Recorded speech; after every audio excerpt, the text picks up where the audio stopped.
నమస్కారం, welcome to my channel. నేను మీ తెలుగమ్మాయి. ఈరోజు మనం మన పశ్చిమ గోదావరి జిల్లా భీమవరం మావులమ్మ తల్లికి ప్రతి సంవత్సరం సంక్రాంతి టైంలో జాతర కన్నుల పండుగ జరుగుతుందని అందరికీ తెలిసిన విషయమే. కానీ ఆషాఢ మాసంలో మావులమ్మ తల్లికి ఘనంగా జాతర చేస్తారని ఎంతమందికి తెలుసో కామెంట్ చేసేయండి.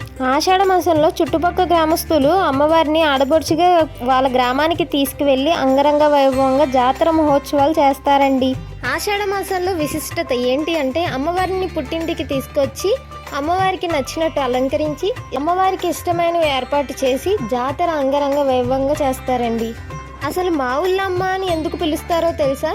మామిడి తోటల్లో అమ్మవారు వెలిసింది కాబట్టి మావుళ్ళమ్మగా, చుట్టుపక్కల ఊర్లను చల్లగా చూసే అమ్మ మా ఊర్లకే అమ్మ మావుళ్ళమ్మగా పిలువబడుతుంది. అంతేకాదండి, అమ్మవారి విగ్రహం ఎత్తు 12 అడుగులు ఉంటుంది. అమ్మవారు కూర్చున్నట్లుగా ఉంటారు.